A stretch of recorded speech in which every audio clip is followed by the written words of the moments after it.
Loretta Davis had cleaned enough mansions to know the rules: stay quiet, keep your head down, and never let your daughter wander into forbidden rooms. But when 12-year-old Zara saw the portrait of a young boy holding a wooden sailboat, her breath caught, because she knew those eyes. They belonged to Eli, the quiet boy from the orphanage who vanished 2 years ago. And when she turned to billionaire Graham Westmore and whispered, "Sir, this boy lived with me in the orphanage," his face went pale, his hands trembled, and everyone knew that something impossible was about to surface, because that boy in the portrait had been dead for 10 years. Just before we get back to it, I'd love to know where you're watching from today, and if you're enjoying these stories, make sure you're subscribed. The morning sun barely touched the horizon when Loretta Davis pulled her aging Honda into the service entrance of Westmore Manor. She'd been working here for 6 months now, long enough to know the rules, but not long enough to feel truly comfortable. The mansion loomed before her, all white stone and tall windows, the kind of place that made you feel small just by existing near it. Today was different, though. Zara sat in the passenger seat, her backpack clutched on her lap, eyes wide as she took in the sprawling estate. "Remember what I told you," Loretta said, turning off the engine.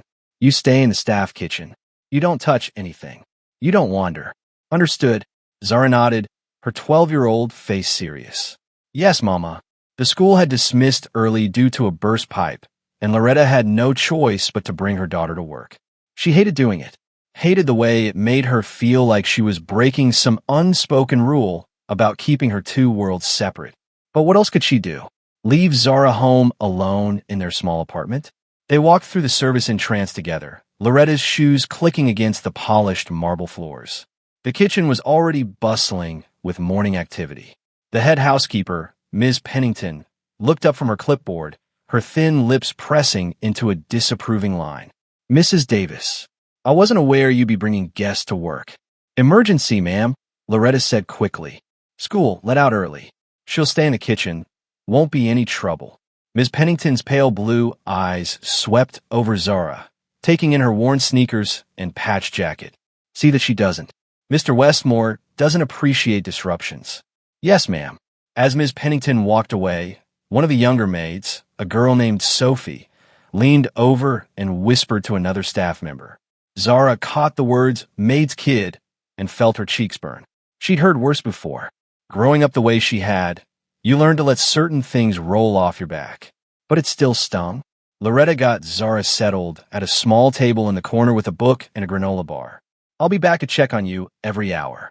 You need anything, you ask Marie." She gestured to the kind-faced older cook who gave Zara a warm smile. "I'll be fine, Mama." Loretta squeezed her daughter's shoulder and disappeared into the main house to begin her duties. For the first hour, Zara did exactly as she was told.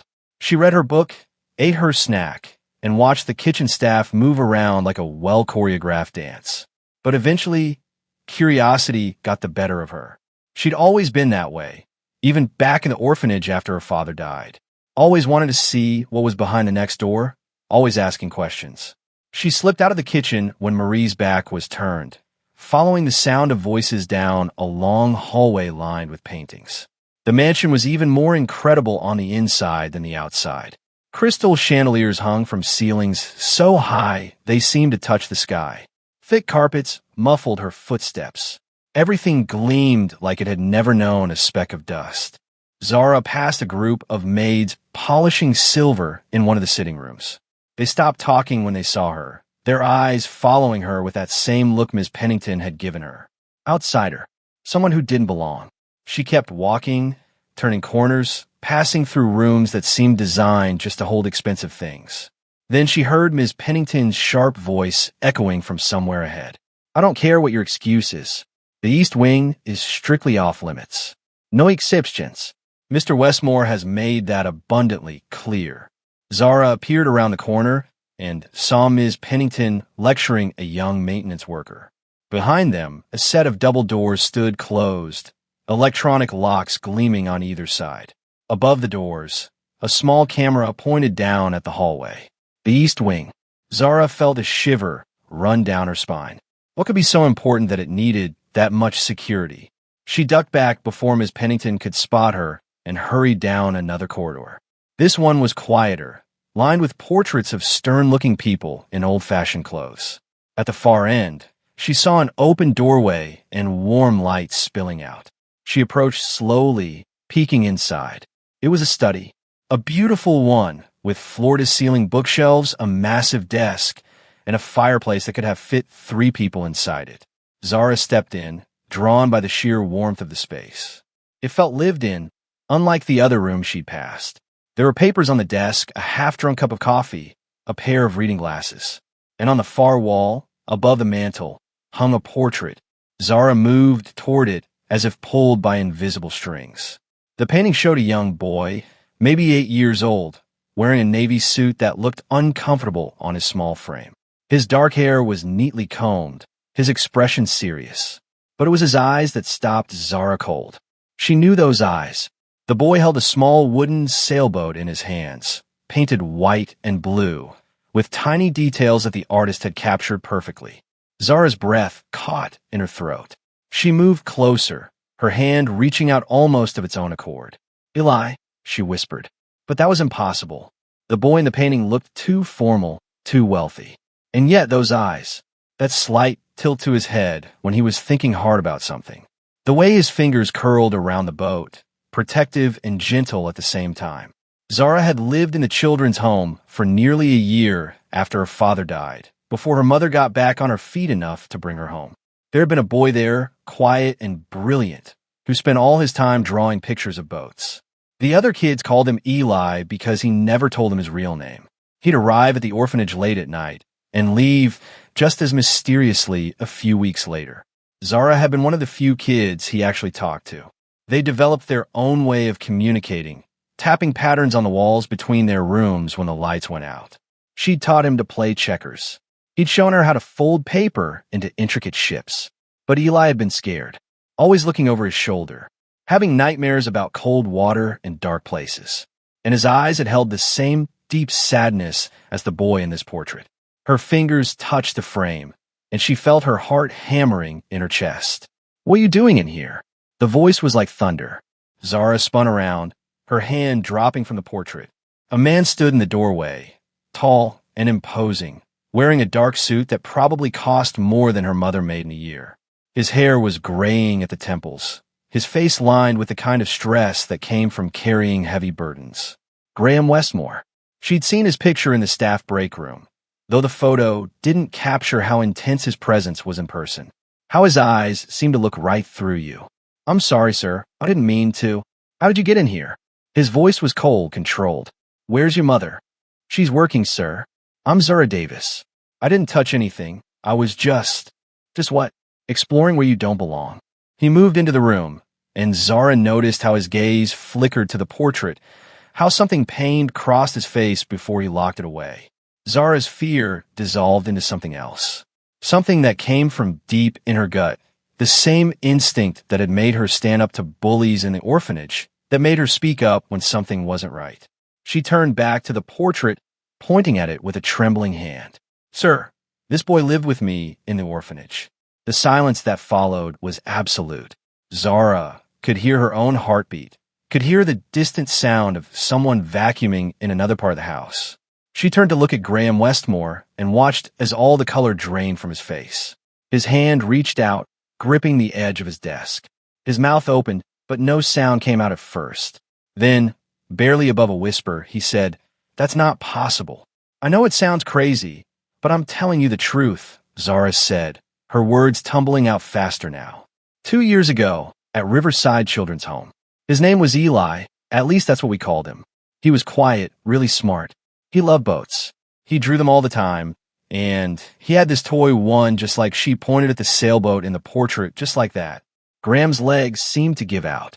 He sank into his desk chair, his hands still gripping the wood, so hard his knuckles turned white. "This is my son, Nathaniel Westmore. He died 10 years ago. But, sir, he died." Graham's voice cracked on the word. "There was an accident. A booting accident. He was 8 years old. They found pieces of the boat, but..." He couldn't finish the sentence. Zara felt her own eyes burning with tears. "I'm not lying. I wouldn't lie about something like this. The boy I knew, Eli, he was maybe 9 or 10 when I met him. He had nightmares about drowning. He used to wake up screaming about cold water and someone holding him under. The staff had to calm him down almost every night. Graham's head snapped up. What? He was scared all the time. But he never said why. He just kept telling me that someone promised to find him, that his father was coming. Zara's voice dropped to a whisper. I remember because it made me sad. My father was dead. I knew he wasn't coming back. But Eli believed his was still out there. The door burst open and Loretta rushed in. Her face panicked. Zara, oh my God. I'm so sorry, Mr. Westmore. She was supposed to stay in the kitchen. I don't know how. Mrs. Davis. Graham held up a hand, cutting her off. His voice was different now, hollow. Take your daughter. Please. Yes, sir. Right away, sir. Loretta grabbed Zara's arm, pulling her toward the door. I'm so sorry. This won't happen again. As they hurried out, Zara heard Graham's voice behind them. So quiet she almost missed it. He wasn't talking to them. He was talking to the portrait. Then who was buried in your place? The question followed Zara down the hallway, through the kitchen where staff members stared, all the way out to the car. Her mother was silent during the drive, her jaw tight, her hands gripping the steering wheel.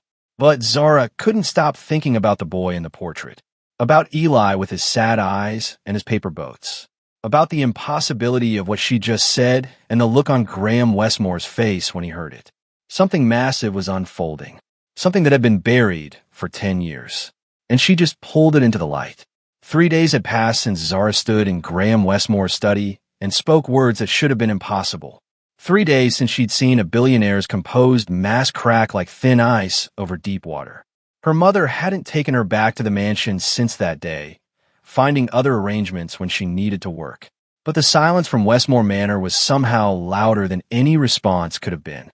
Loretta moved through their small apartment that evening, cleaning up after dinner with mechanical precision. She'd barely spoken to Zara beyond the necessary words.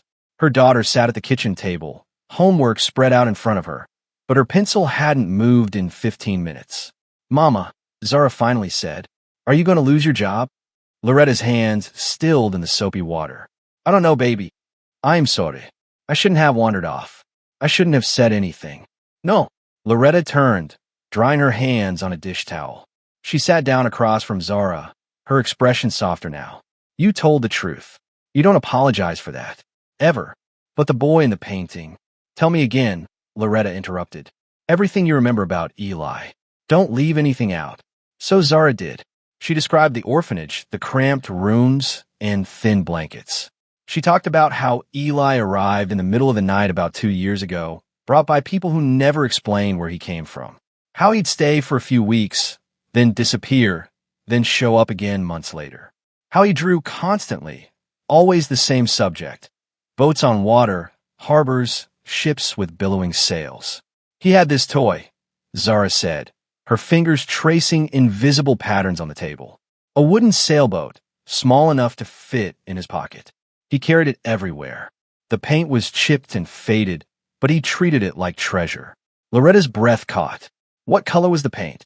White and blue, with a little red stripe along the bottom. Lord have mercy, Loretta whispered. She stood abruptly, pacing to the window. That's exactly what was in the portrait. The same boat.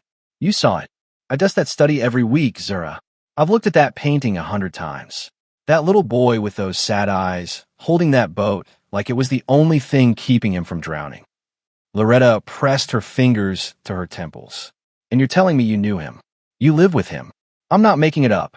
I know you're not. Loretta turned back to her daughter. That's what scares me.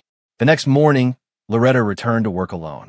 The moment she walked into the staff kitchen, she felt the weight of eyes on her. Conversation stopped. People found sudden interest in their coffee cups or their cleaning supplies. Ms. Pennington appeared in the doorway, her clipboard clutched to her chest like a shield. Mrs. Davis. A word. Loretta followed the head housekeeper into a small office off the main hall. Ms. Pennington closed the door with deliberate care before turning to face her. I want to be clear about something, Ms. Pennington said, her voice low and tight. Mr. Westmore has been through unimaginable tragedy. He lost his son a decade ago. He spent years learning to live with that loss. What your daughter did the other day, bringing up wild stories and impossible claims, was cruel and inappropriate. My daughter told the truth about what she experienced. Did she? Miss Pennington's eyes were hard. Or did a child see a sad portrait, and let her imagination run wild. Perhaps she thought she might get attention or sympathy by claiming some connection to the Westmore family. Anger flared hot in Loretta's chest. My daughter is not a liar. Then she's confused. Either way, I strongly suggest you keep her away from here and keep her mouth shut about this entire incident. Mr. Westmore fought very hard to move forward with his life. This household will not be disrupted by unfounded claims from a child who should never have been wandering through private rooms in the first place. There was something in Ms. Pennington's tone that made Loretta's instincts prickle. The words were too prepared, too rehearsed. Like she'd been expecting this conversation. Like she'd been ready for it. Is that all? Loretta asked quietly. That's all. You may return to your duties. Loretta spent the morning cleaning guest rooms on the second floor, her mind churning. She'd worked in enough wealthy homes to know how they operated, how secrets were kept, how inconvenient truths were swept under expensive rugs. But this felt different. This felt deliberate. She was changing linens in the blue room when her phone buzzed. An unknown number. She almost didn't answer, but something made her thumb hit the accept button. Mrs. Davis? The voice was male, formal, unfamiliar. Yes. This is Robert, Mr. Westmore's personal assistant. Mr. Westmore would like to speak with you in his study at 2 o'clock this afternoon. Please be prompt. The line went dead before she could respond. At precisely 2 o'clock, Loretta knocked on the study door. The same study where Zara had stood 3 days ago and changed everything. Come in. Graham Westmore sat behind his desk, but he looked different than he had that day. Smaller somehow. Tired. There were papers spread across the desk surface, old photographs, documents with official-looking seals. His eyes were red-rimmed, like he hadn't slept. Sit down, please, he said. Loretta sat, her hands folded in her lap, her back straight. She'd learned long ago not to show fear in front of powerful men. Graham picked up a photograph from his desk and slid it across to her. It showed a young boy, maybe 7 years old, grinning at the camera with a gap-toothed smile. He wore swim trunks and held a boogie board, sand dusting his bare feet. That's Nathaniel, Graham said. Nate. We called him Nate. This was taken 6 months before he died. Loretta looked at the photo and felt her heart clench. It was the same face as the boy in the portrait. The same face Zara had described. I need you to tell me everything your daughter told you, Graham continued. Every detail she remembers about this boy called Eli. I need to know if she's absolutely certain about what she saw. Mr. Westmore, please. His voice broke on the word. Please, I need to know. So Loretta told him.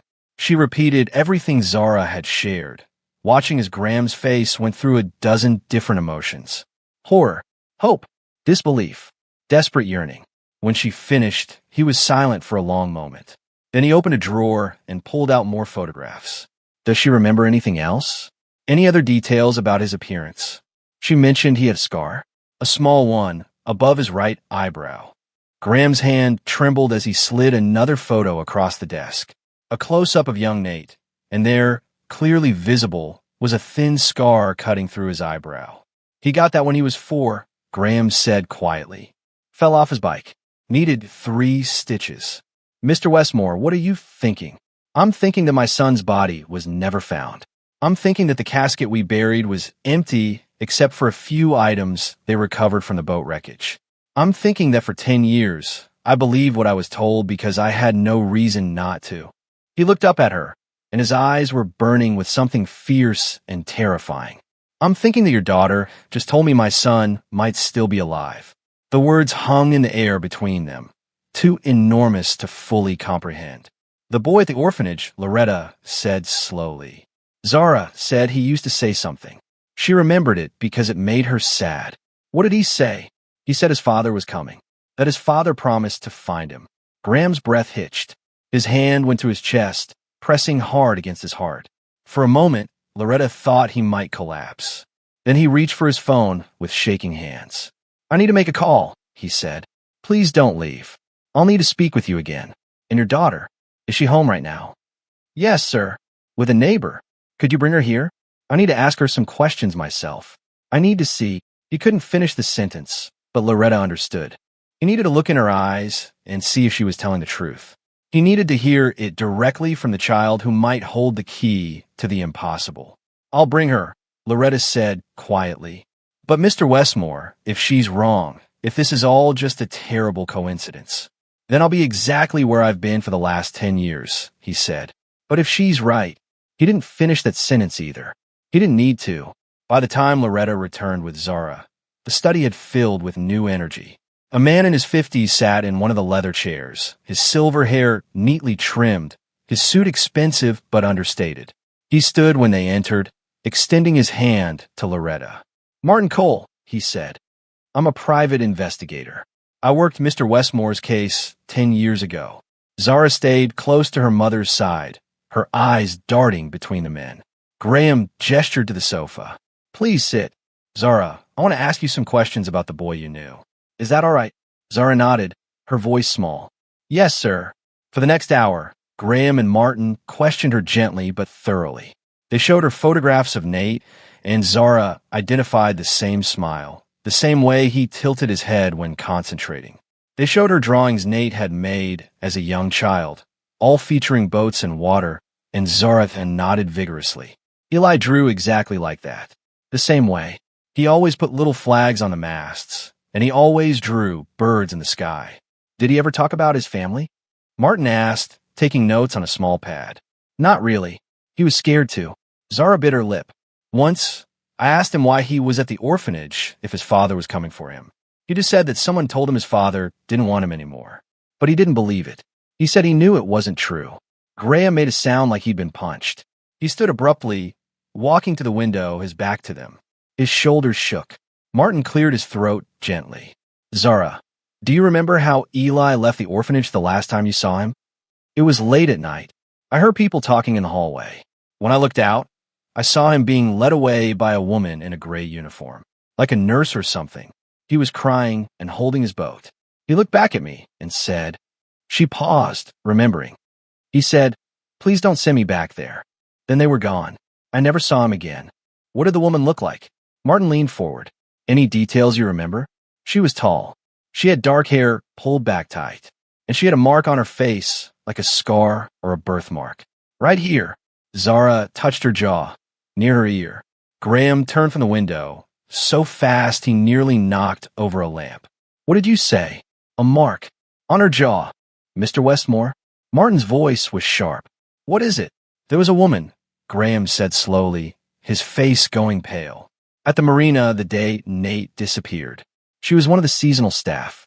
I remember her because she was new and she kept hanging around the boat. He touched his own jaw.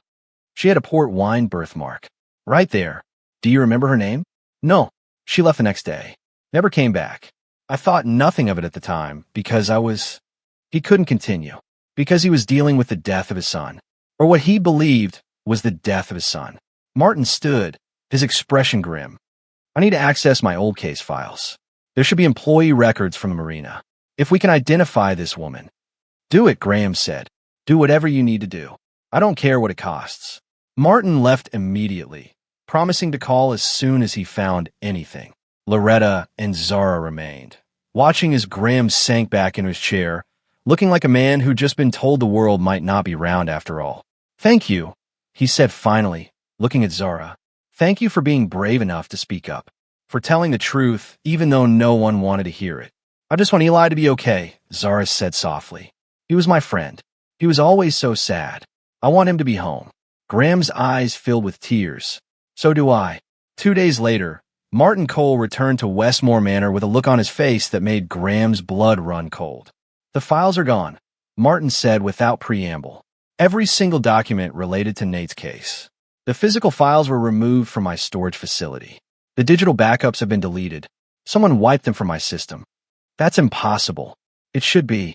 I have multiple redundancies, encrypted cloud storage, physical locks. Martin spread his hands helplessly. Someone wanted those files gone badly enough to orchestrate a sophisticated operation to make it happen. Then someone, Graham said slowly, never wanted the truth about my son's disappearance to be found. The two men looked at each other, and the same terrible thought passed between them. This wasn't an accident. This was a cover-up, and it had been ongoing for 10 years. I still have contacts, Martin said. People who might remember details, even if the records are gone. I'll reach out. But Graham, You need to understand what this means. If someone went to this much trouble to bury the truth, they're not going to be happy that it's being dug up now. I don't care. Find out everything you can. Follow every lead.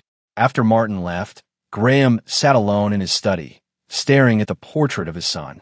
His mind kept returning to what Zara had said. The woman in the gray uniform.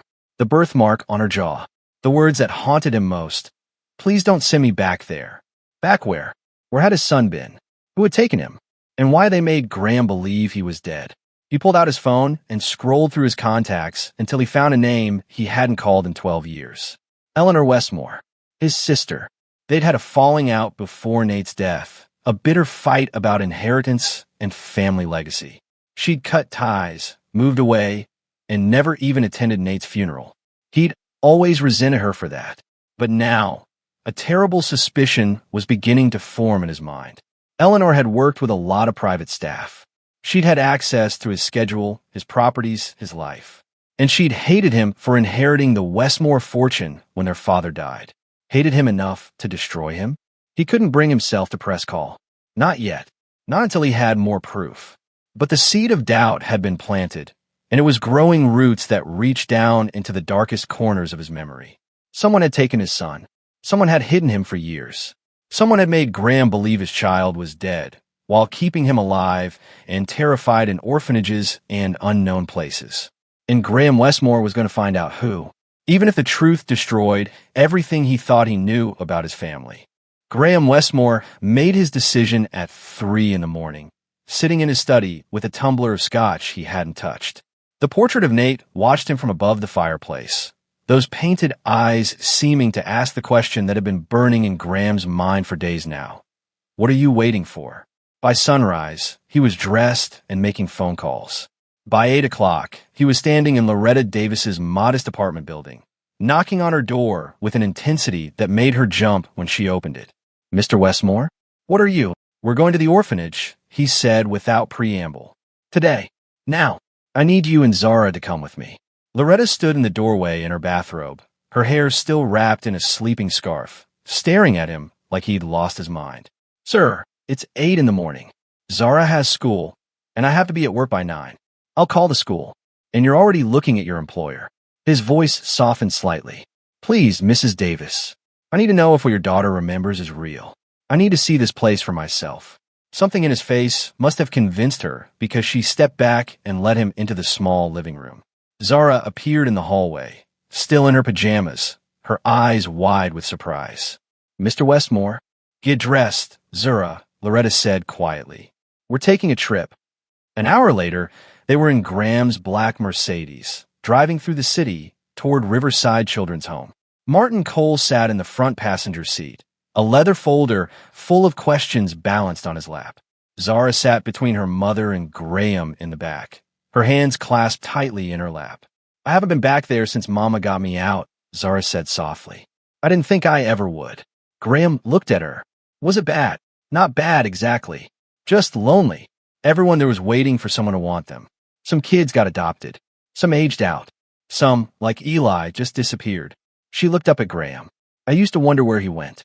If he was okay. You're very brave, Graham said. To go back there. To help me like this. Eli was my friend. I want to help him. The words hit Graham like a fist to the chest. His son had had a friend. During all those years when Graham thought he was dead, Nate had been alive, making friends, surviving. The thought was both a miracle and an agony. Riverside Children's Home sat on the edge of the city, a 3-story brick building that had seen better days. The paint was peeling, the lawn needed mowing, and a general air of neglect hung over the place like a fog. As they pulled up, Graham felt his stomach turn. His son had lived here, had slept in one of those rooms behind those dirty windows. A woman met them at the door, her smile professional but strained. Mr. Westmore? I'm Director Patricia Hoffman. We spoke on the phone. Thank you for seeing us on such short notice. Of course. Though I must say, I'm not sure how much help I can be. You mentioned you were looking for records of a specific child. She led them through a shabby entry hall toward an office that smelled of old coffee and copy paper. His name might have been Eli, Graham said. He would have been here approximately 2 years ago, maybe 9 or 10 years old. Director Hoffman settled behind her desk and pulled up something on her computer. Her fingers clicked across the keyboard while the rest of them waited in tense silence. Finally, she looked up, her expression apologetic. "I'm sorry, Mr. Westmore. We have no records of any child named Eli during that time period. In fact, we had very few boys that age at all in that window." "That's impossible," Zara said, her voice rising. "He was here. I lived with him."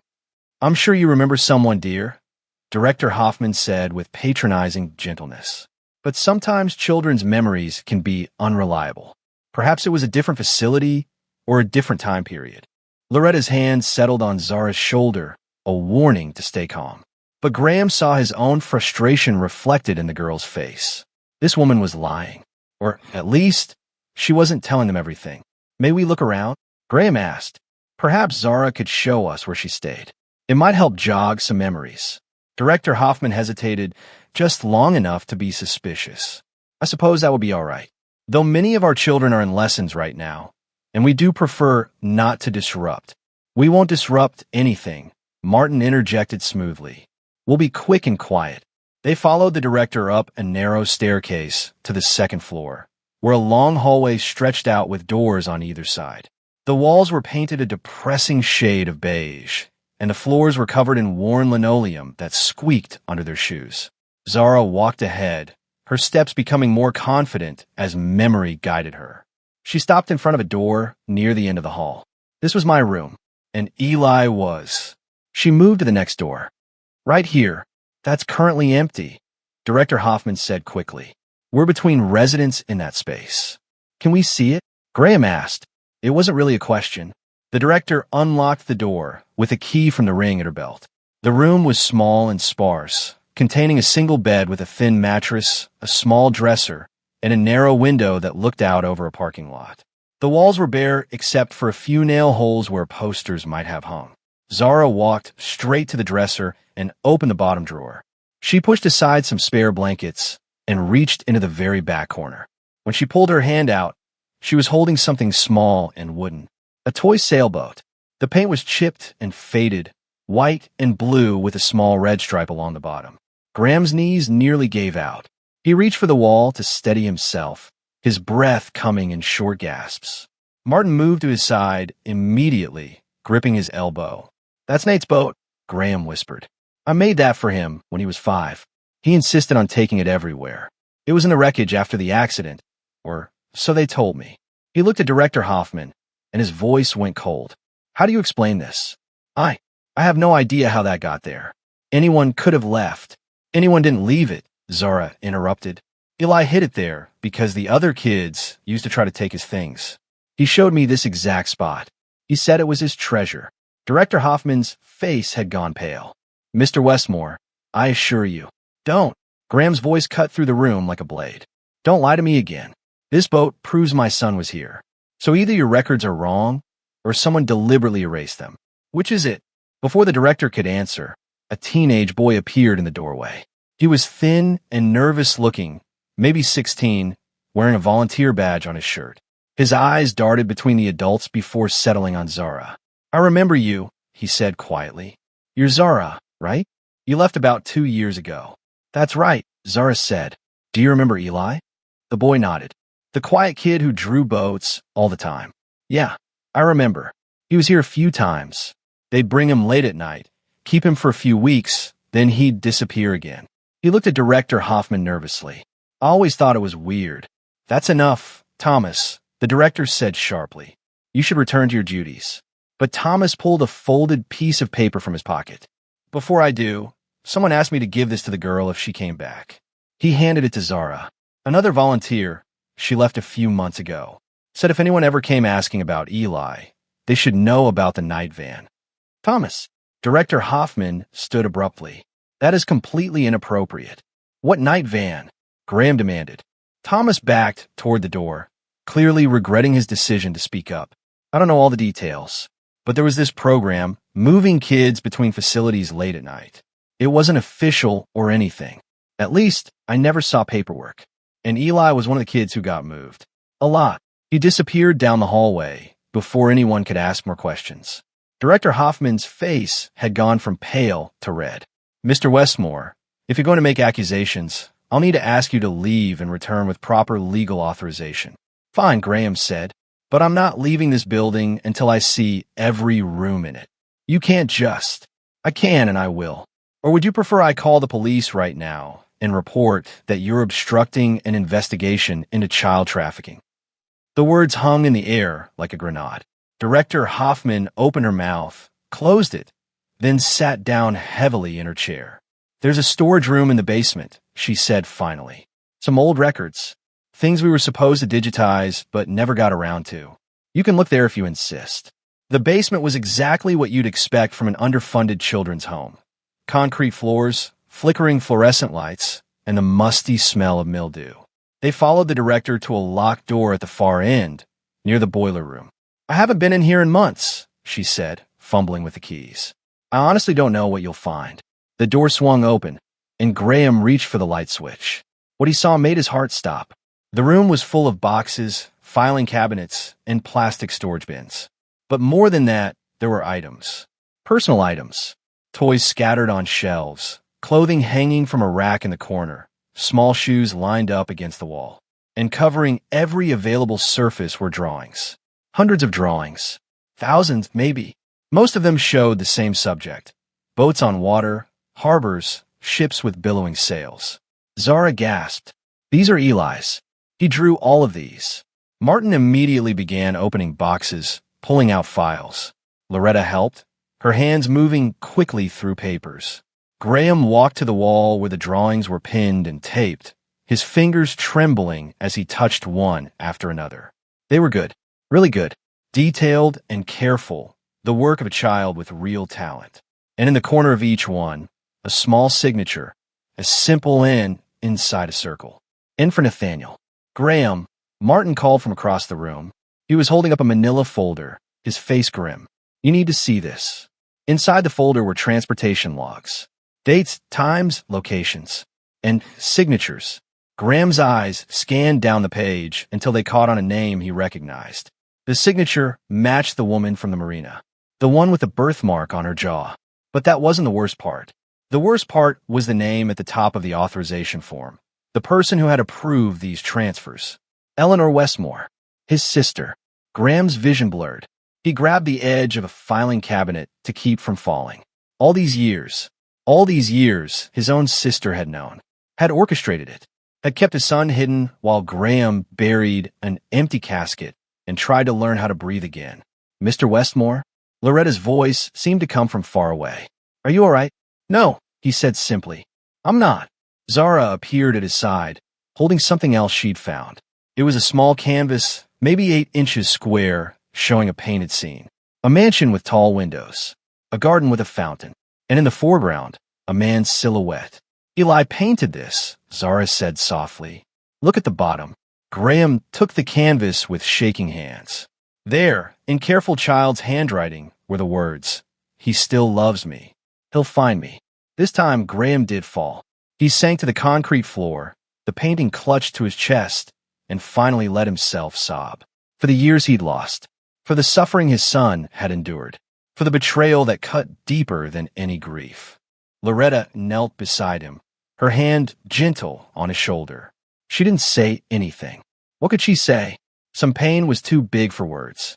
It was Martin who eventually pulled them up, who got them organized, who started photographing evidence and making calls.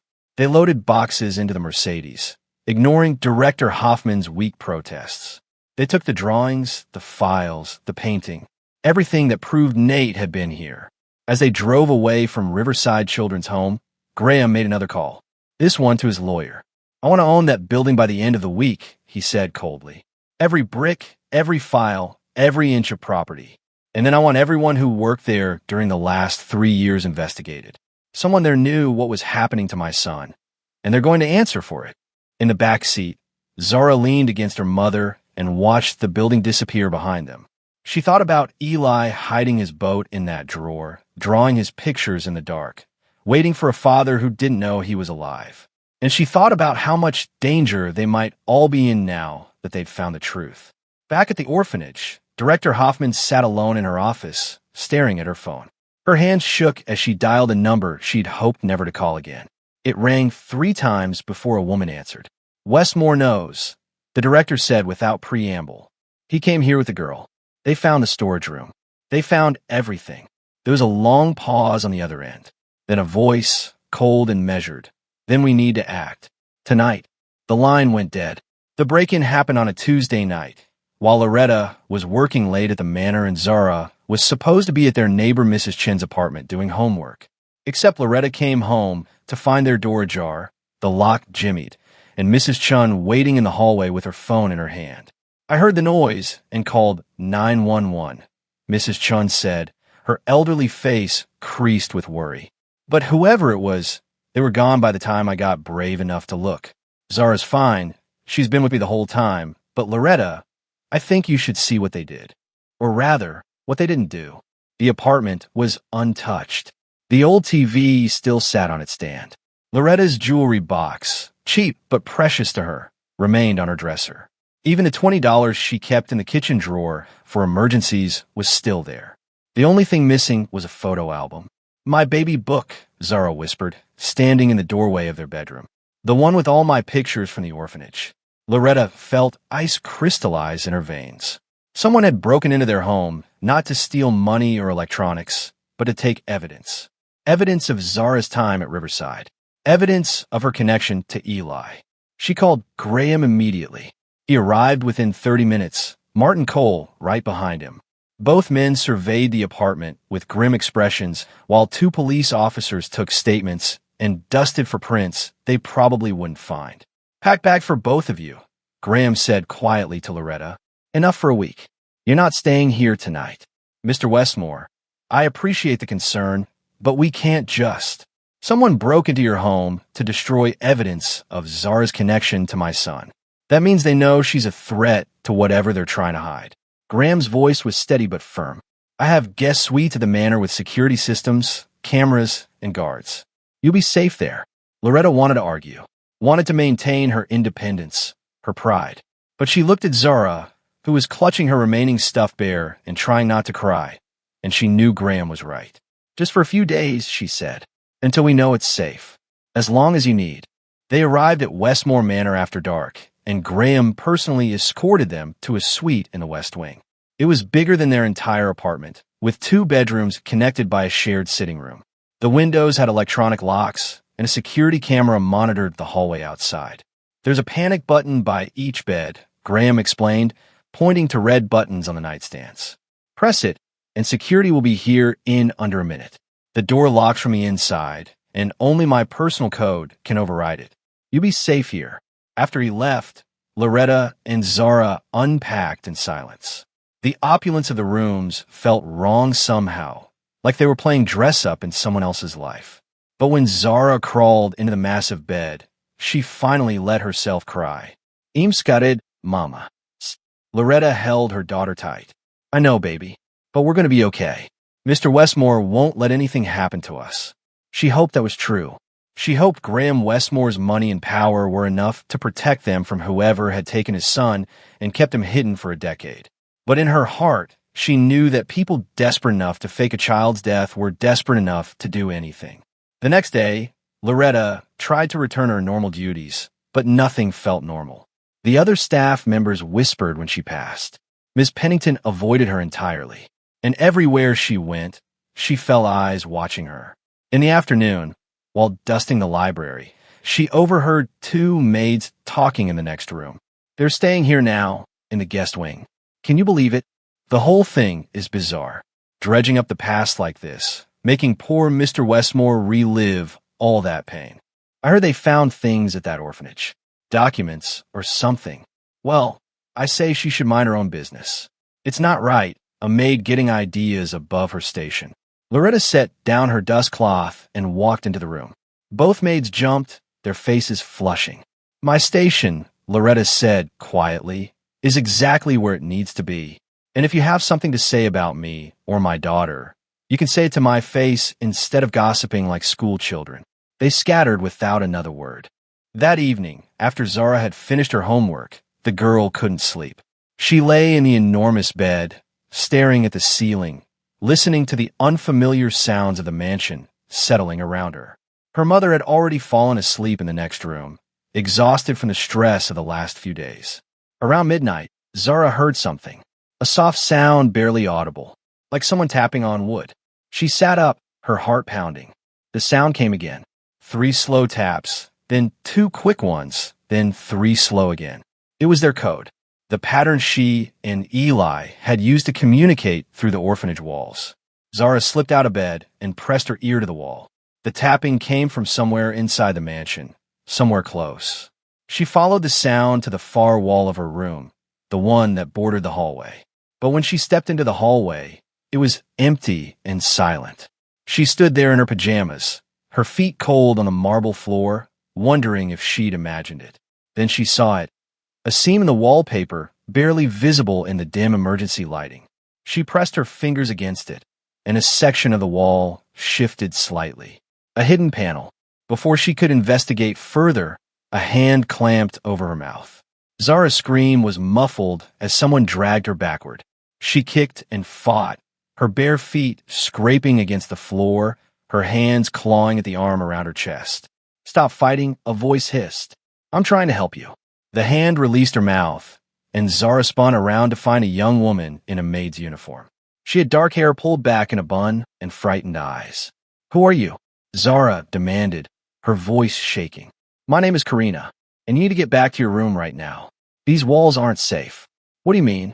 What's behind that panel?" "Old servant corridors. They run through the whole mansion. Most of them haven't been used in decades, but..." Karina glanced nervously down the hallway. "But someone's been using them recently, and you don't want to be out here when they do." "Who? Who's been using them?" "I don't know. I just know that strange things have been happening since you and your mother arrived. Doors opening that should be locked, security footage getting erased, and sounds in the walls at night." Karina pulled Zara toward her room. "Please just stay inside. Keep your door locked. Don't trust anyone." "Do you know something about Eli? About what happened to Mr. Westmore's son?" Karina's face went white. "I don't know anything, and neither should you, if you want to stay safe." She disappeared down the hallway before Zara could ask anything else. Zara returned to her room, but didn't sleep.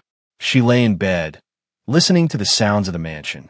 And once, around 3 in the morning, she heard again. The tapping pattern. Slower this time, sad and desperate. Someone was in the walls. Someone who knew their code. Someone who might be trying to reach her. The next morning, Graham met with Martin in his study. The investigator spread papers across the desk, his expression grave. "I found her," Martin said. "Eleanor. She owns a private estate about 2 hours from here. It's listed under a shell corporation, but I traced it back to her.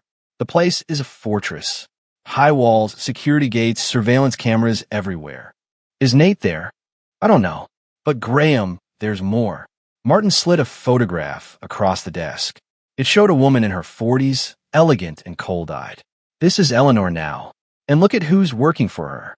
The next photo showed the same woman from the marina, the one with the birthmark on her jaw. She was leaving Eleanor's estate, carrying a briefcase.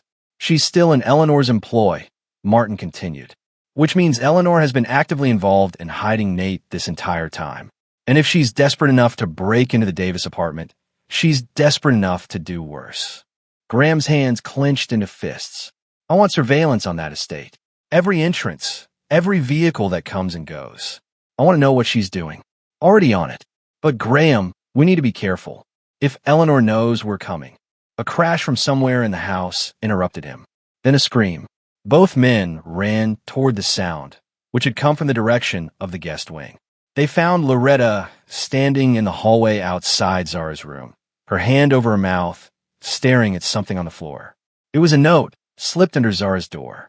In neat handwriting, it read, "You were not supposed to remember him. Keep quiet for your own safety. A friend." Zara stood behind her mother, her face pale. "It was there when I woke up this morning." Graham picked up the note with careful fingers, his jaw tight.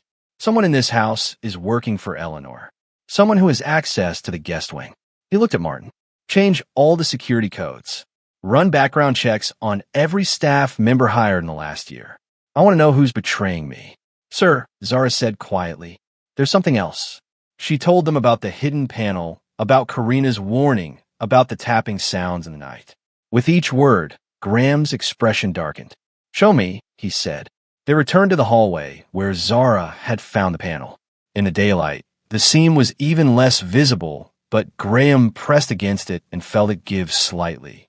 He called security, and together they pried the panel open. Behind it was a narrow staircase descending into darkness. Martin pulled out a flashlight and led the way down. The stairs opened into a dusty corridor that smelled of mold and stale air. Cobwebs hung from the ceiling, and their footsteps echoed in the confined space. But someone had been here recently. They found footprints in the dust, disturbed cobwebs, and then, in a small alcove, something that made Graham's breath catch. A makeshift living space. A cot with a thin blanket. Food wrappers, empty water bottles. Children's drawings tacked to the walls with tape. And sitting on the cot, nearly hidden under the blanket, was a small carved wooden boat. "Dear God," Graham whispered, "someone's been living in my walls." He picked up the boat with trembling hands. It was similar to Nate's, but not identical.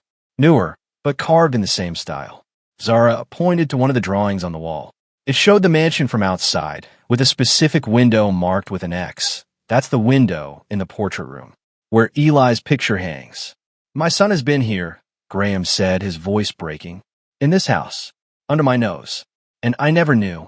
Martin was already photographing everything, cataloging evidence. But Graham barely noticed. He was thinking about Eleanor, about her cold eyes and colder heart, about how she'd always resented him for inheriting the family fortune. But to do this? To torture him this way? To keep his son so close yet completely hidden? "She's going to pay," Graham said quietly. For every moment Nate spent afraid. For every night he slept in places like this. She's going to pay for all of it. Back upstairs, security was already changing locks and codes. Graham pulled Zara and Loretta aside. "I need to ask you both something," he said. "And I need you to be completely honest. Do you feel safe staying here? Because if you don't, I can arrange for you to go somewhere else. Somewhere far away until this is over." Loretta looked at her daughter. Zara looked back at her. Some wordless communication passed between them, and then Zara spoke. "I don't want to run away. I want to help find Eli. He's my friend, and he needs us. Baby, it's dangerous. I know, but leaving won't make us safer, Mama. Whoever took Eli, they already know about us. They already broke into our home." Zara looked at Graham with an intensity beyond her years. The only way to be safe is to finish this, to find him and bring him home. Graham felt something shift in his chest. This brave, brilliant child was risking everything to help save his son. A boy she'd only known for a few months, years ago, in the saddest place either of them had ever been. "Then we finish it," he said, "together. But from now on, you don't go anywhere alone. Not in this house, not outside it. Nowhere. Do you understand?" They both nodded. That night, as Zara tried to sleep again in the enormous bed, she heard the tapping one more time. She got up and pressed her hand against the wall, tapping back in the same pattern. Whatever was in the walls, whoever it was, they were trying to communicate. And Zara had a terrible, wonderful suspicion that she knew exactly who it was. Someone who remembered their code. Someone who knew she'd come back for him. Someone who was still waiting, after all these years, for someone to find him and bring him home. Martin Cole worked through the night, and by morning he had what Graham needed.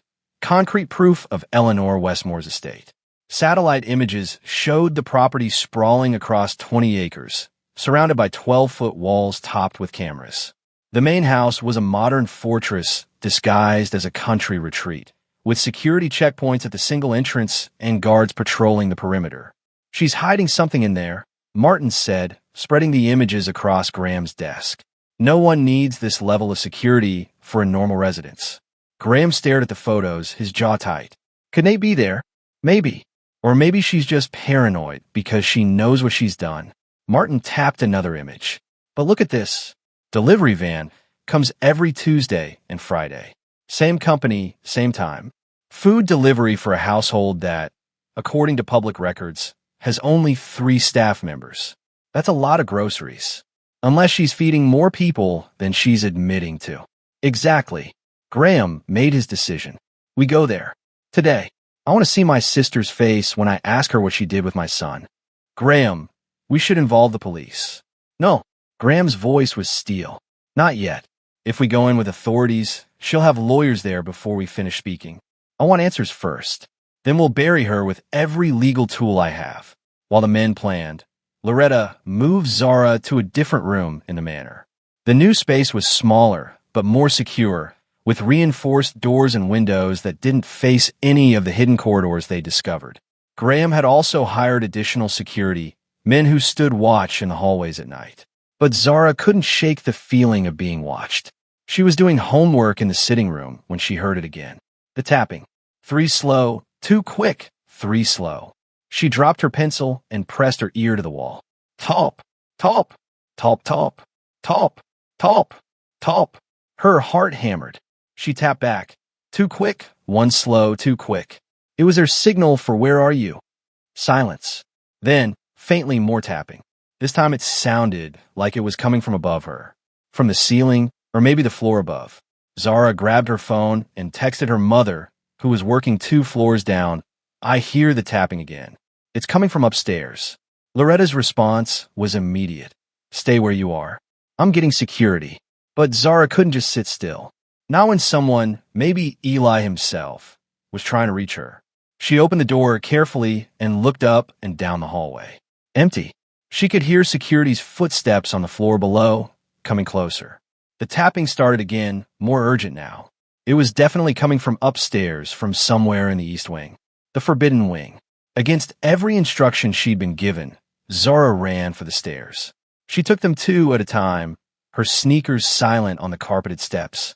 The East Wing doors loomed ahead, their electronic locks glowing red. But one of the doors was slightly ajar, like someone had just passed through. Zara slipped inside. The hallway was different here. Colder. The portraits lining the walls were older, more formal. She passed the painting of young Nate that she'd first seen, and her breath caught.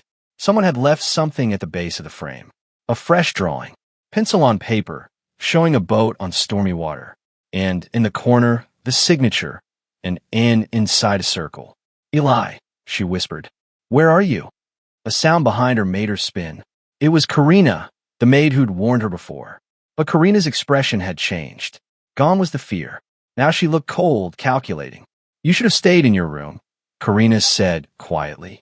You know where he is. You know where Eli is. I know a lot of things. Karina stepped closer, including that you're making everything very complicated. Ms. Westmore had a plan, a good plan, and you ruined it by opening your mouth. Ms. Westmore, you work for Eleanor. I work for whoever pays me. And right now, that's her. Karina pulled out her phone. She's going to want to know you're wandering around where you shouldn't be. Footsteps pounded up the stairs. Security burst through the door, followed by Loretta and Graham. Karina's face went pale, and she tried to back away, but one of the security guards grabbed her arm. Let me go. I haven't done anything. You're trespassing in a restricted area, Graham said coldly. And I think you've done quite a lot. He turned to his head of security. Hold her. Call the police. I want her questioned about her connection to Eleanor Westmore. As they dragged Karina away, still protesting, Graham knelt beside Zara. Are you hurt? No. But look. She showed him the fresh drawing. Someone left this here. Recently. Maybe just minutes ago. Graham took the paper with shaking hands. The style was unmistakable. The same technique as all those drawings they'd found at the orphanage. And the date in the corner. Today's date. He's here, Graham whispered. My son is in this house. Right now. Martin appeared in the doorway, breathing hard from running. Graham, we have a problem. Security footage from the last hour shows someone accessing the servant corridors. A young person, thin, maybe 13 or 14. Male. The footage cuts out after 30 seconds, but he was moving toward the East Wing. Where do those corridors lead? Everywhere. The whole mansion. But there's a main hub behind the portrait gallery. If he's trying to avoid being seen, that's where he'd go. They moved as a group, following Martin through a maze of hallways until they reached a section of wall that looked solid but felt hollow when Graham knocked on it. He pressed against a carved panel, and a section of wall swung inward, revealing a narrow staircase descending into darkness. Everyone stays behind me, Graham ordered. If my son is down there, I don't want him frightened. They descended slowly, Graham in the lead with a flashlight. The air grew colder with each step. At the bottom, the staircase opened into a junction of corridors spreading in multiple directions. The walls were lined with old pipes and electrical conduits, and the floor was covered in decades of dust, except for the footprints. Small, fresh footprints leading deeper into the darkness. Graham followed them, his heart pounding so hard he could hear it in his ears. The corridor twisted and turned, passing behind walls and underfloors. They found more evidence of recent habitation: a dropped wrapper, a cup of water, a pencil, and then they found the chamber. It was a small room, maybe 10 feet square, that had once been a storage space for cleaning supplies. Now it held a cot, a battery-powered lantern, and more drawings. Dozens of them, covering every surface. Boats and water, over and over, each one more detailed than the last. A backpack sat on the cot. Inside, Graham found clothes, a few books, and a wooden box. His hands trembled as he opened it. Inside was a photograph, old and creased, but carefully preserved. It showed Graham and a younger boy, maybe 7 years old, on a sailboat. Both of them were smiling, the boy's small hand gripping the wheel while Graham guided him. "That's from our last trip together," Graham said, his voice breaking. "The day before he disappeared. I didn't even know this photo existed." "He kept it," Zara said softly. "All this time, he kept your picture." A sound echoed through the corridors. Footsteps running. Someone was fleeing deeper into the maze. "Wait," Graham shouted. "Please, I'm not here to hurt you." But the footsteps didn't stop. Graham ran after them, leaving the others behind. He chased the sound through the twisting passages, his flashlight beam bouncing wildly off the walls. He was 50, not as fast as he used to be, but desperation gave him speed. He rounded a corner and stopped. A boy stood at the end of the corridor, silhouetted against a shaft of light coming from a grate above. He was thin, dressed in dark clothes, his face in shadow. But Graham would have known that silhouette anywhere. "Nate?" Graham's voice was barely a whisper. The boy flinched. "That's not my name anymore." "Yes, it is. It always has been. You're Nathaniel Westmore. You're my son. I don't have a father." The words were bitter, rehearsed. She told me you didn't want me, that you were glad I was gone." She lied.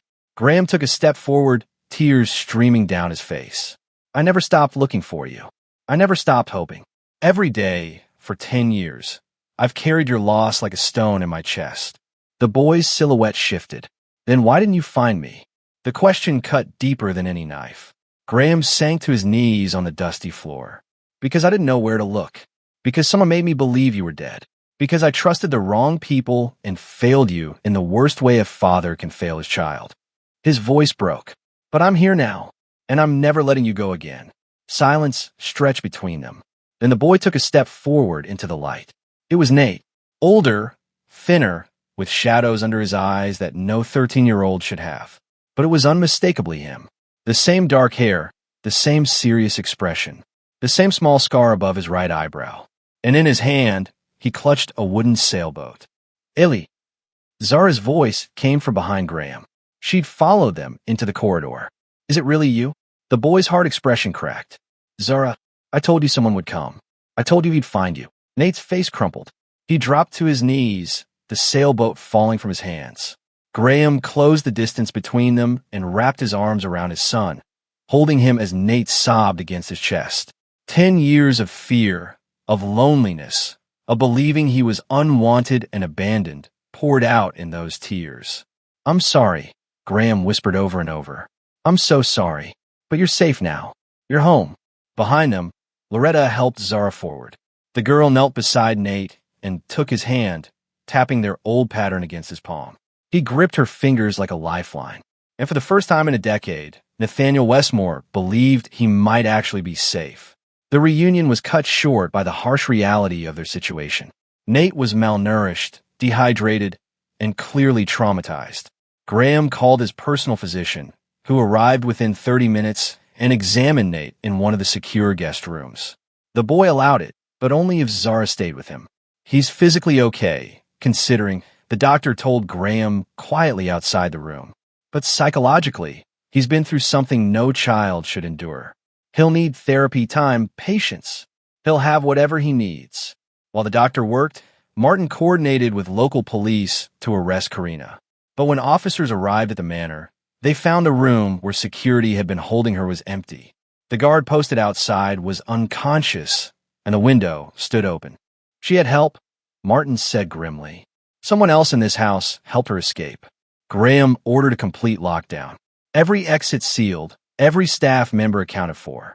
They gathered in the Great Hall, nearly 30 people, all looking nervous and confused. Graham stood before them, his face carved from stone. Someone in this household has been working against me, he said, his voice echoing in the vast space.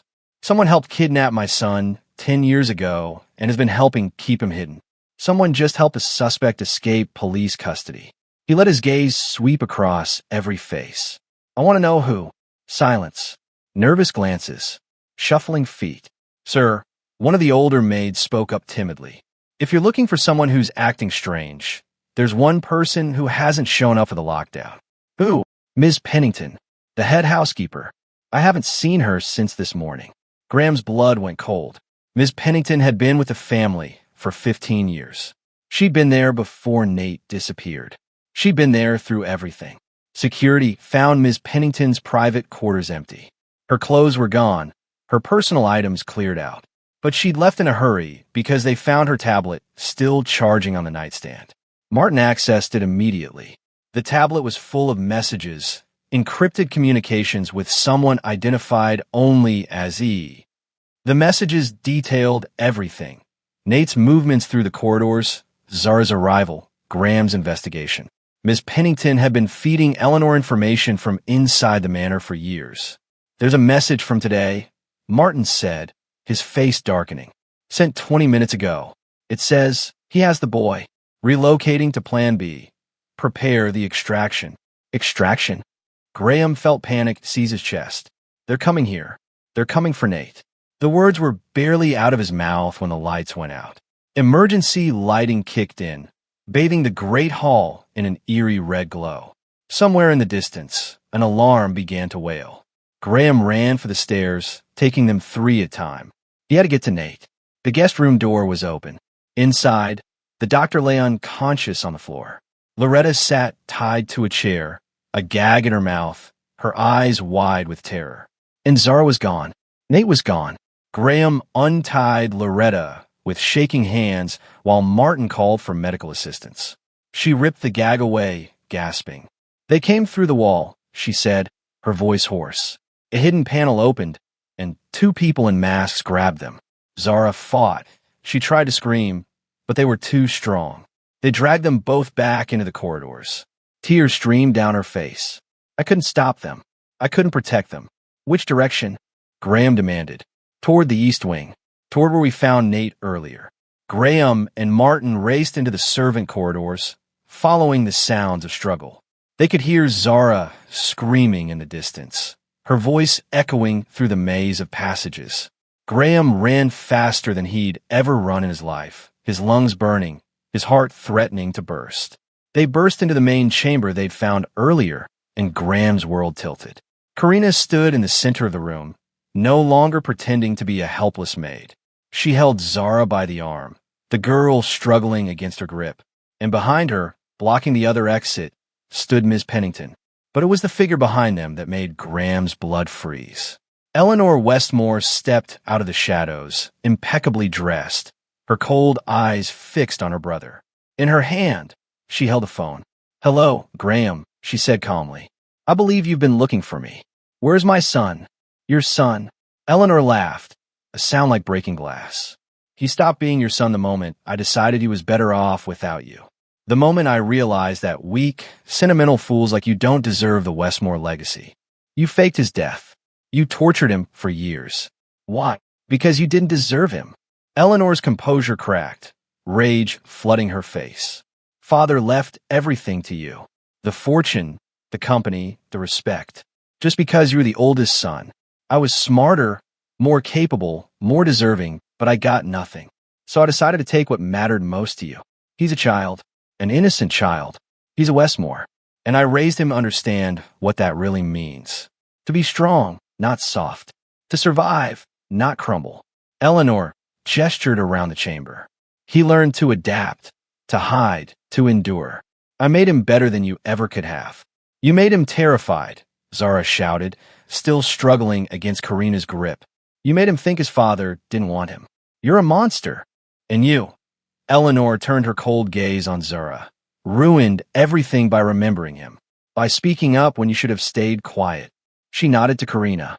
Take her to the van. We're leaving. No. Graham lunged forward, but Ms. Pennington pulled something from her jacket. A taser. The threat was clear. You're not taking anyone anywhere, Martin said from behind Graham. The police are already surrounding the property. You have nowhere to go. Eleanor smiled, cold and confident.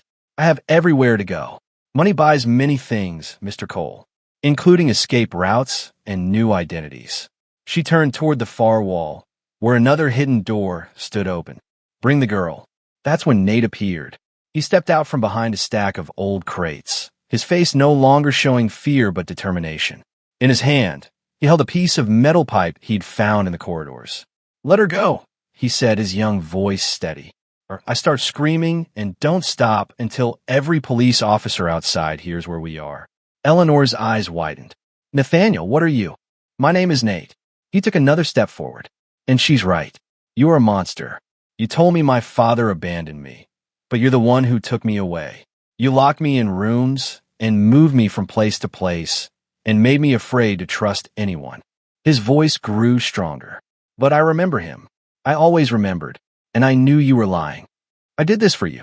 No, you did this to hurt him, and you used me to do it. Nate looked at his father, and despite everything, despite the years and the trauma, he smiled. But he found me, just like I knew he would. Zara made her move while everyone was distracted. She stomped on Karina's instep and twisted away, running toward Nate. The two children stood together, facing Eleanor. It's over, Graham said quietly. You've lost. Eleanor's composure finally shattered. She lunged toward the children, but Loretta burst into the room at that moment, having freed herself from the bonds. She tackled Eleanor to the ground with all the fury of a mother protecting her child. Ms. Pennington tried to use the taser, but Martin disarmed her with a quick strike. Karina ran for the hidden door, but security guards poured through the entrance, cutting off her escape. Within minutes, all three women were in handcuffs, being led out by police officers who'd finally breached the maze of corridors. Eleanor fought every step, screaming about lawyers and rights and injustice. But Graham didn't hear her. He was on his knees beside Nate and Zara, his arms around both of them, holding them close. It's over, he whispered. It's finally over. Nate buried his face in his father's shoulder. Are you sure? Are they really gone? They're gone, and they're never coming back. I promise. Zara looked up at Loretta, who'd joined them on the floor. Mama, are you okay? I'm okay, baby. We're all okay now. The four of them sat there in the dusty chamber, surrounded by police and security and the evidence of years of suffering, and finally allowed themselves to believe it. The nightmare was over. The truth had won, and the family that had been torn apart by cruelty and greed was beginning, against all odds, to piece itself back together. The police station was chaos. Officers moved through hallways, evidence bags piled on desks, and in 3 separate interrogation rooms, Eleanor Westmore, Ms. Pennington, and Karina sat in handcuffs, each flanked by lawyers who'd arrived faster than seemed possible. Graham stood behind the one-way glass, watching his sister. She sat with perfect posture, her face a mask of cold indifference, as if being arrested for kidnapping and conspiracy was merely an inconvenience. Detective Sarah Morrison stood beside him, her arms crossed. She's not talking. Neither are the other two. They all lawyered up the moment they were read their rights. They'll talk eventually, Graham said quietly. The evidence is overwhelming. Maybe, but rich people with expensive lawyers have a way of making evidence disappear. Morrison looked at him. I need you to understand something, Mr. Westmore. This case is going to be a circus. Media attention, public scrutiny, every detail of your family's life dissected in court. Are you prepared for that? Graham thought about Nate, currently at the hospital undergoing a full medical evaluation. He thought about the boy's hollow eyes, the way he'd flinched when the doctor first approached, the tremor in his voice when he'd asked if Graham was really going to keep him this time. I'm prepared for anything if it means my son gets justice. Morrison nodded. Then let's build a case that sticks. In the hospital across town, Nate sat on an examination table while doctors checked his vitals. Zara sat in a chair nearby, refusing to leave despite her mother's gentle suggestions that she should rest. Loretta stood by the window, her arms wrapped around herself, still processing everything that had happened. Your heart rate is elevated, the doctor said to Nate, but that's to be expected given the stress. Physically, you're undernourished and showing signs of prolonged anxiety, but nothing that can't be addressed with proper care. What about mentally? Graham asked from the doorway. He'd arrived moments earlier, still wearing the same clothes from the confrontation, dust from the corridors still clinging to his shoes. The doctor hesitated. Ide recomen immediata psichological evaluation. What Nate has experienced constitutes severe trauma. He's going to need professional help to process it. Then he'll have the best therapist money can buy. Dad, Nate said softly. The words sounded foreign on his tongue, like he was testing it out after years of not being allowed to say it. Can we just go home? I don't want more doctors right now. I just want to go home. Graham's throat tightened. Of course. Whatever you need. They discharged Nate with instructions for follow-up appointments and a prescription for anxiety medication. As they walked through the hospital parking lot toward Graham's car, Nate suddenly stopped. What if she comes back? He asked, his voice small. What if she gets out and takes me again? Graham knelt in front of his son, taking both his hands. Look at me. She's in jail. She's going to stay in jail. And even if every wall in the world came down, I would never let her near you again. Do you understand? I failed you once. I will never fail you again. Nate's eyes filled with tears. You didn't fail me. I know that now. She lied about everything.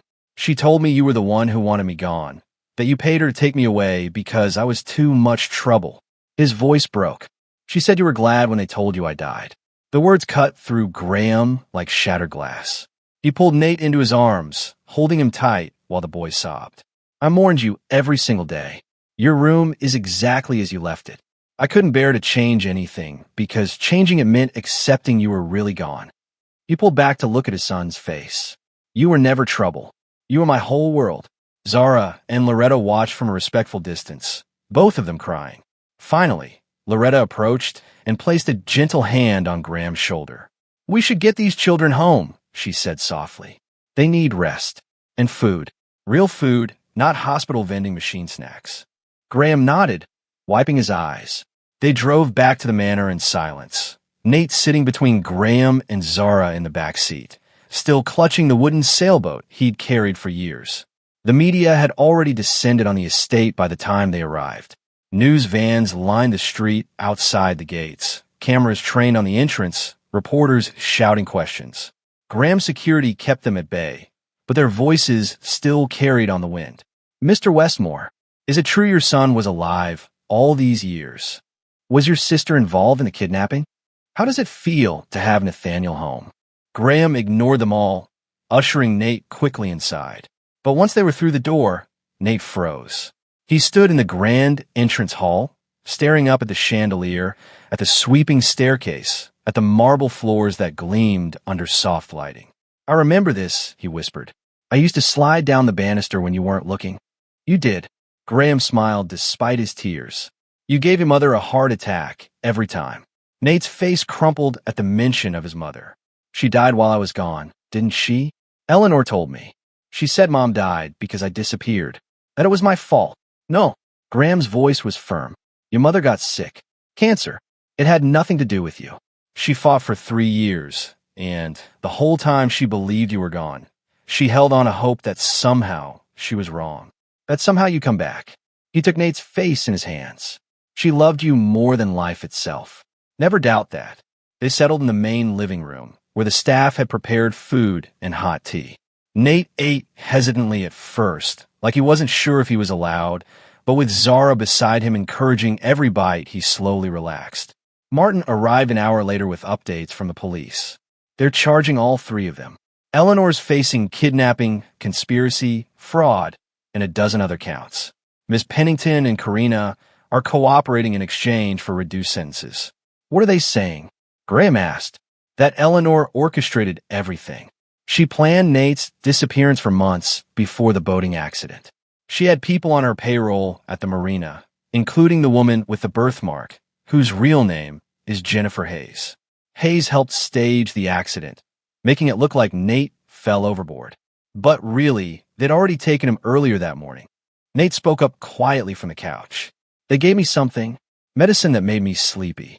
When I woke up, I was in a car driving away from the water. Jennifer told me Dad said I had to go away for a while, that he needed me to be brave. Graham's hands clenched into fists. Martin continued. Eleanor moved him between safe houses, orphanages, and private facilities for years. She used fake names, forged documents, and paid off anyone who asked questions. Her plan was to keep him hidden until Graham either gave up the company to her, or until she could claim he was mentally unfit to run the family business due to grief. But I never gave up looking, Graham said. No, you didn't, which made her desperate. When Nate got older and started resisting, started trying to run away, she had to move him more frequently. That's why he ended up in Riverside. And then Zara recognized him, Loretta said, holding her daughter close. And then everything unraveled. Martin looked at Nate. You were very brave, keeping that photograph and those drawings. They're evidence now. They prove you never forgot your real identity. Nate leaned against Zara. I try to forget sometimes, when it hurt too much to remember. But Zara helped me. She told me stories about her dad, before he died, about how love doesn't disappear just because someone's not there. He looked at Graham. I kept believing you loved me, even when Eleanor said you didn't. Graham had to leave the room. He stood in the hallway with his hand pressed against the wall, trying to breathe through the rage and grief and overwhelming love that threatened to consume him. Loretta found him there a few minutes later. He's going to be okay, she said gently. It'll take time, but he's strong. Stronger than Eleanor ever gave him credit for. I want her to suffer, Graham said, his voice raw. I want her to feel every ounce of pain she put him through. She will. Prison will be its own kind of suffering for a woman like her. Loretta paused. But what Nate needs now isn't revenge. It's healing. He needs to know he's safe, loved, and that his life can be normal again. Graham nodded, wiping his eyes. You're right. You're always right. Not always. But I've learned a thing or two about healing. She smiled sadly. After Zara's father died, I thought we'd never be okay again. But children are resilient.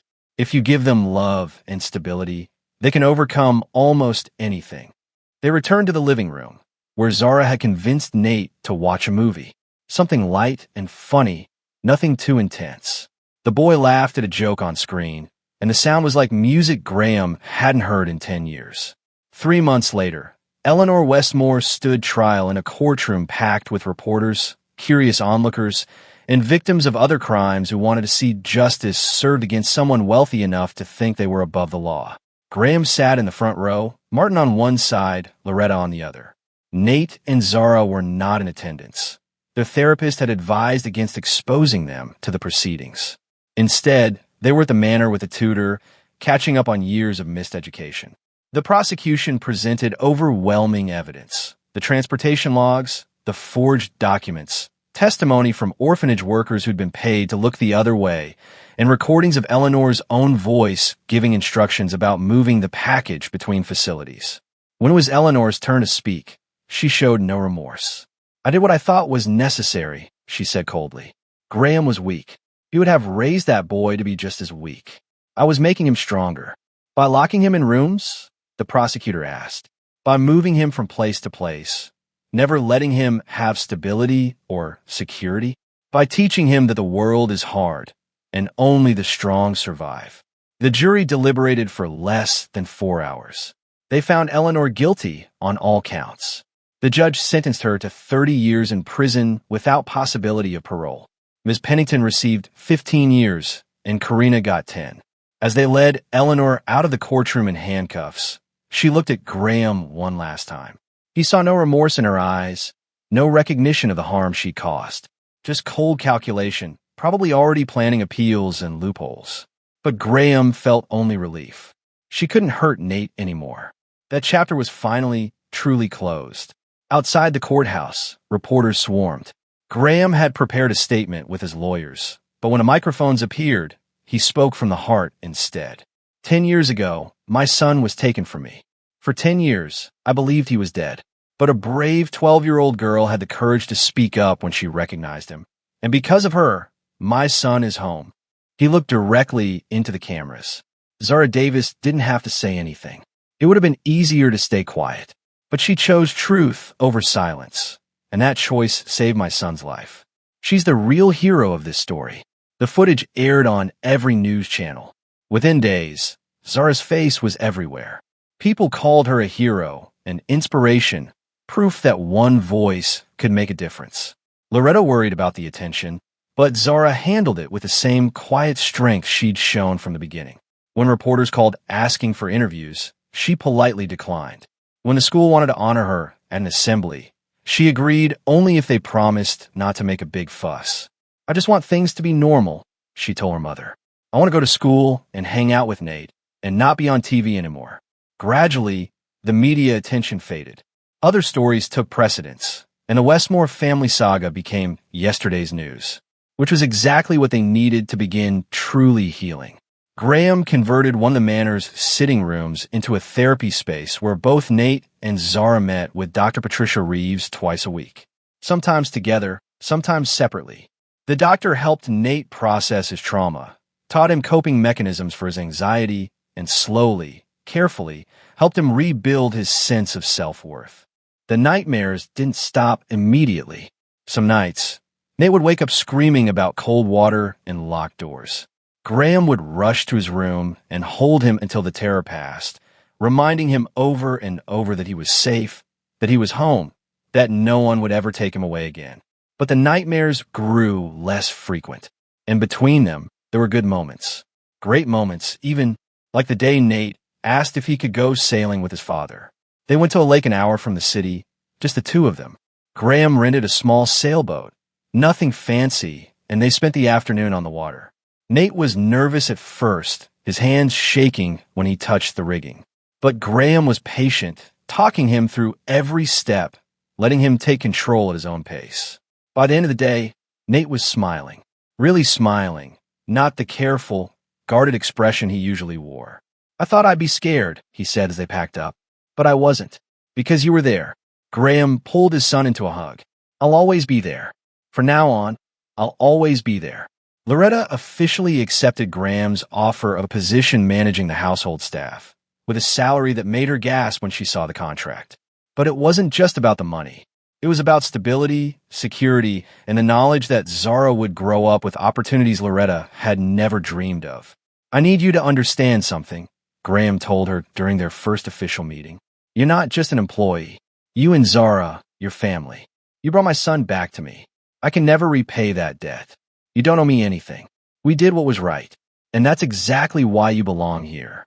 Nate and Zara became inseparable.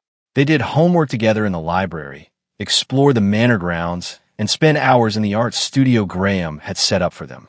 Nate still drew boats obsessively, but now they were happy boats, sailing toward bright horizons instead of drowning in dark water.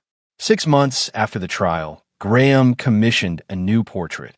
The artist came to the manor and spent weeks sketching, painting, perfecting every detail.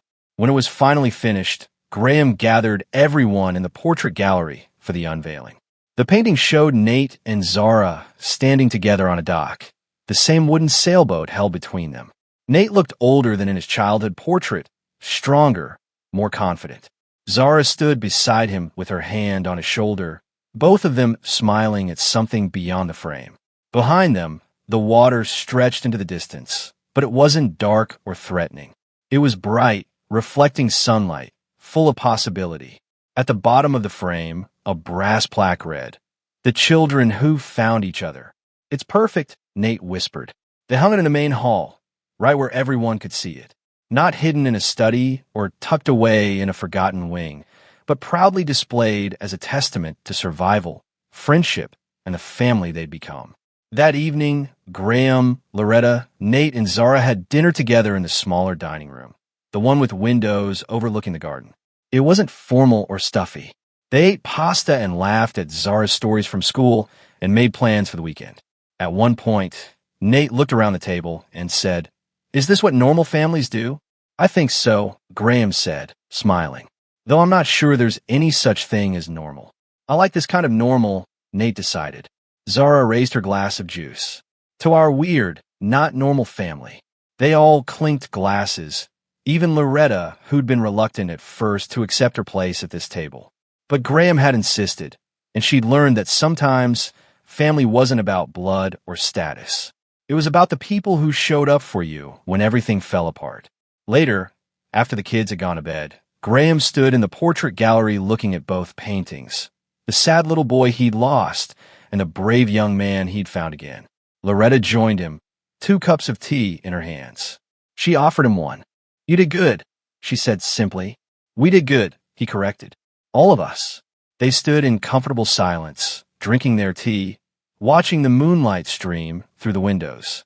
Outside, they could hear security making their rounds, keeping watch. But inside, finally everyone could rest. The nightmare was over. The truth had been told. Justice had been served. And a family, torn apart by greed and cruelty, had been rebuilt through courage, truth, and love. Nate was home, not just in the physical sense, but in every way that mattered. He was healing, growing, learning to trust again. He still carried scars, visible and invisible, but he was no longer that terrified boy hiding in walls and drawing desperate pictures of rescue. He was Nathaniel Westmore. He was Nate. He was someone's son, someone's friend, someone who mattered. And he was finally, truly home. In his room that night, Nate placed the old wooden sailboat on his nightstand, right where he could see it. It had carried him through the worst years of his life, a tiny piece of his father's love that Eleanor could never take away. Tomorrow, his dad had promised to teach him how to make a new one. They'd work on it together in the workshop, father and son, building something with their own hands. But tonight, the old boat was enough. It was a reminder of everything he'd survived and everything he'd found again. He closed his eyes, and for the first time in 10 years, Nathaniel Westmore fell asleep without fear, because he knew when he woke up, his father would still be there, and he would never be alone again. If someone you loved vanished, and everyone told you they were gone forever, would you have the strength to keep believing, or would you bury the hope to survive the pain? If this story moved you, hit that like button and subscribe for more tales of courage, truth, and the families we fight to protect.